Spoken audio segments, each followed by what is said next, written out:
Hey, what's going on YouTube? It's David here. It's been a while since we've talked. Today's gameplay is Halo 4 because I've been away from my regular setup and only able to play on consoles when I was watching my boss's house while he was on vacation. I consider this game to be my biggest Halo fail ever. You'll see why when you get to the end of the gameplay. I haven't gotten a perfection medal in Halo 4 yet, so I played the game very conservatively. Perfection is 15 or more kills without dying. It's pretty obvious from my gameplay explanation that I didn't get the perfection, but you will see just how close I got. Anyways, let's get into the main topic of today's video. Welcome to my gaming Q&A series, where I answer your questions about PC gaming, PC building, or gaming in general. For a chance to be featured in the next Q&A, leave a question in the video comment section or tweet me your question. I haven't had a Twitter question in a video yet, so ask a good question and you may be the first.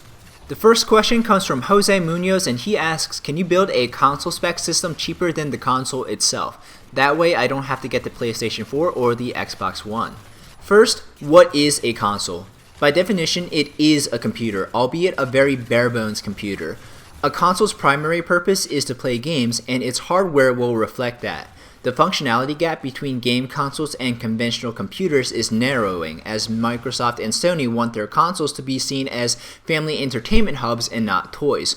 We all remember the Xbox press conference where they kept repeating TV, movies, and sports. Incorporating these additional functions is part of the engineering, but the bulk of the sheer computing power will lie in dedicating the processors to gaming. On a regular PC, you have to make the components able to fit a wider range of performance needs. A PC builder might not be interested in games, but like to work with Photoshop, statistical software, or medical imaging. Even though it's the best gaming GPU available, the GTX Titan's strong suit is not in gaming, but rather in its CUDA computing ability, which explains its price. A while ago, I put together this build that looks like it could perform at the same level as an Xbox One. The price of parts may have dropped since then, but with the Xbox One and Xbox Live costing $560, this build is almost $200 more. In terms of the price per gaming performance, a console will always beat out a PC, especially in the early and mid-life cycles. Every part of the hardware, from the operating system to the power supply, is all proprietary. There is no direct PC equivalent of console hardware, like you can't buy an Xbox APU to use with your PC. Mass production of consoles helps to keep the cost of the hardware and assembly down.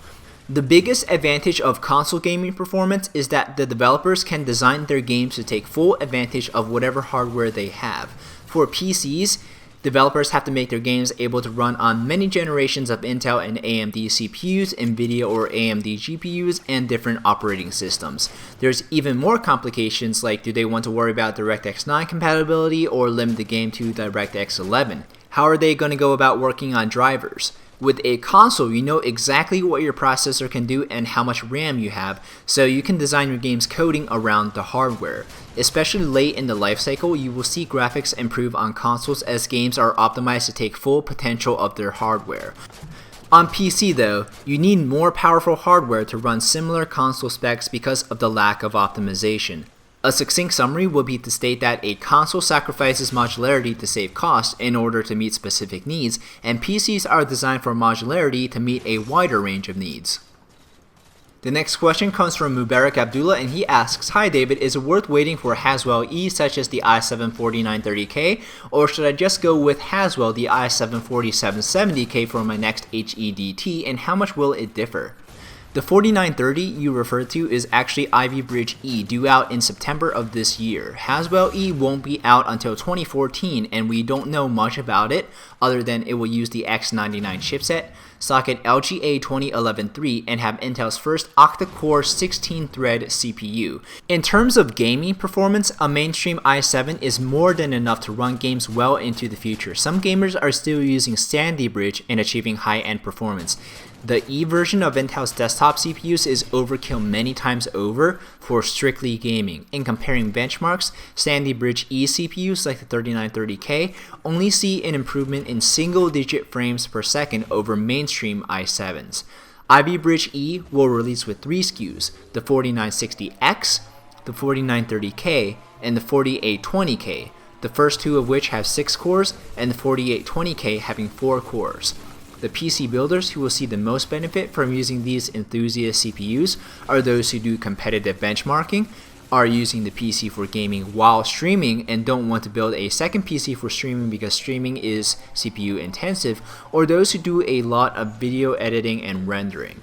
If you do have $1,500 or more invested in graphics, then you could justify a purchase of the enthusiast CPUs to balance out your build.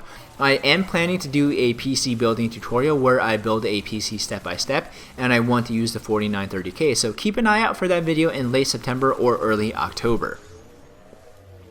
Next, we have Apollo Ivy asking, how does anti-aliasing affect video game graphics? In simplest terms, anti-aliasing is a processor mechanism that seeks to eliminate the jagged edges that appear on the outlines of player models, buildings, and other graphics models. Jagged edges are a side effect of using square pixels to produce a round image.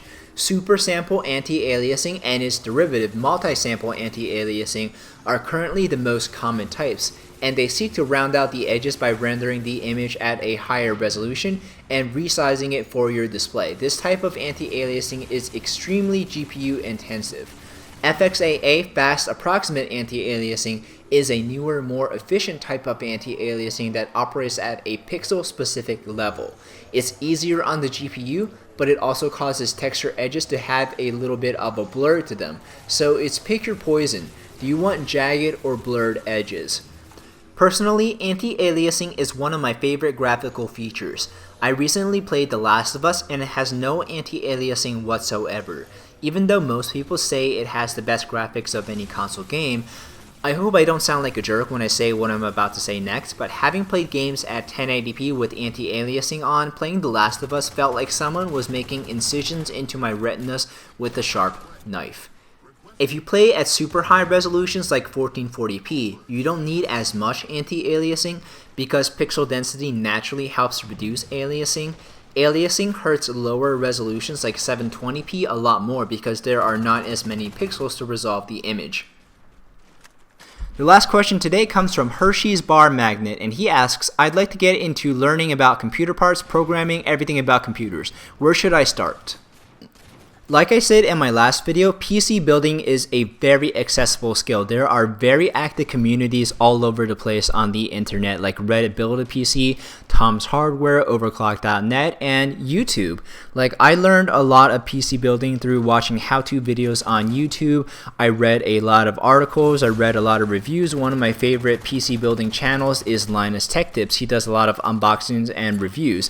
Definitely ask a lot of questions. PC building communities are always willing to help. That's all I have for this video. I hope it was worth the wait. I have a lot of great ideas for videos this August. Don't forget to leave your questions below. Subscribe to my channel if you haven't already. My name's David, and I'll see you next video.